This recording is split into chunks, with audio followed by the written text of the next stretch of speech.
All right, I'm here, Skip Sneed, with Coco Zurita, one of the top BMX riders in the world these days. Coco, you moved here from Santiago, Chile. What was it like being a little boy growing up there, and what'd you want to be when you were little? What kind of dreams did you have growing up down in Chile? Well, it was like amazing growing up in Chile because it definitely makes you appreciate more of what we can achieve now in life that we're older. And growing up was kind of rough because my parents didn't have much money, and then all I had was my BMX when I was 14 years old, and then that's it. That's all I needed basically. Everything else was just like a dream of becoming this professional BMXer, or being able to live or ride the places that people ride here in the United States, or whatever we see on videos or magazines. So that was my dream and my drive to want to be a professional BMXer. But it was tough because in Chile there was no market, no industry. So the only chance to make a living out of it was just leaving everything behind in Chile and just coming to America.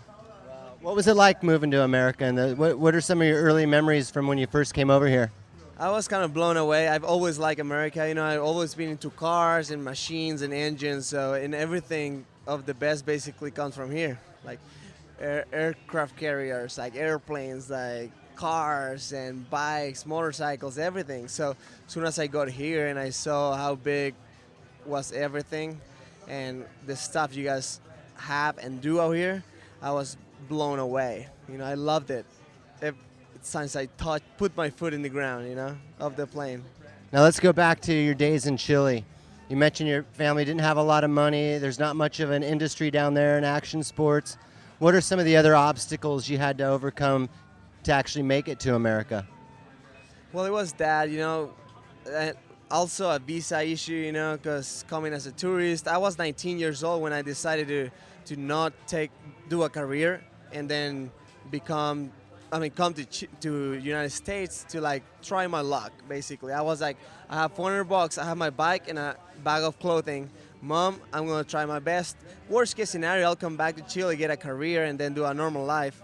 But I don't wanna waste this chance that I have right now. So I was just going for it, and I came and I got a job, started working selling water filters in Texas to Mexican people, And I worked out there for 4 months, and then right after that I hooked up with this company doing bike shows, and that's where it all started.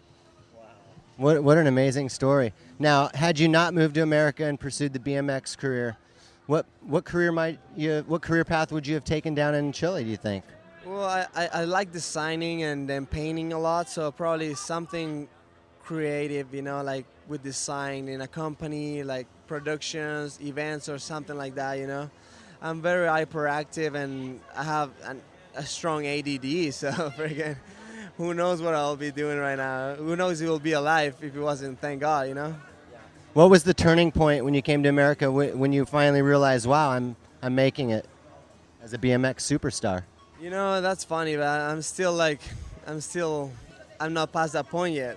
I don't think I've achieved all my dreams, and there's so much more I want to do. So in my head, there's no a way of thinking I'm making it.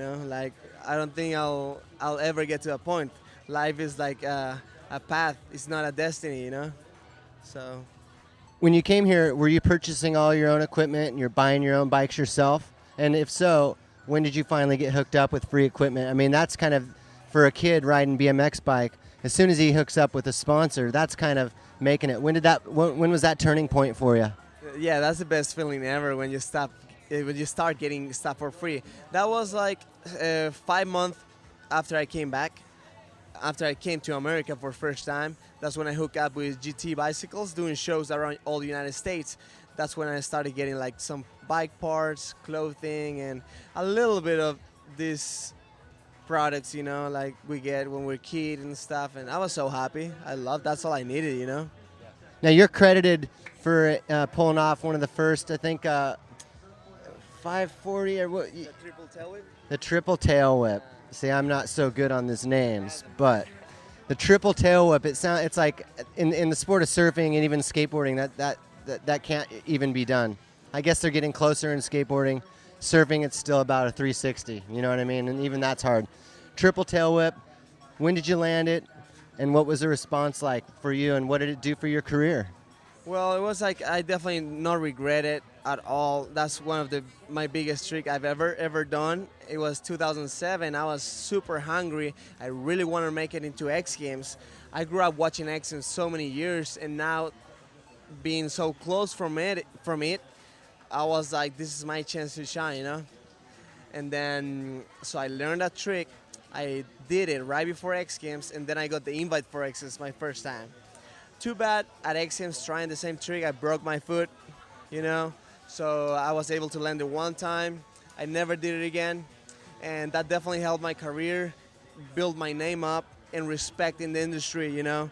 Like stuff like that is what definitely define your path and your career too, because it puts a image in the industry, and then the respect is very important, especially in our industry that they have a core that's pretty big, you know.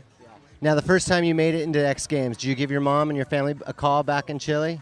And what was their response? It was insane. I don't remember exactly, but like they've been so supportive ever since I started. You know, they've been so happy, and my feeling was like, this is just the best thing ever. I don't care about anything else right now. I'm just gonna go do my best. It was so much that I was so pumped that I went in the ramp. I dropped in, and the first air I did was a triple tail whip.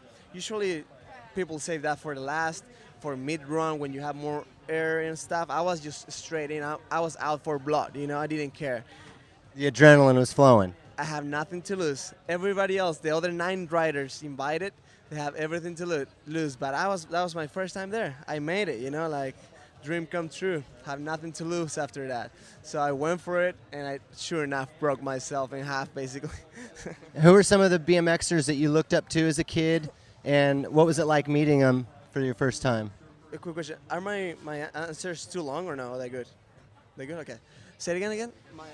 Who were the guys you looked up to as a kid before you became professional, and what was it like meeting them for the first time?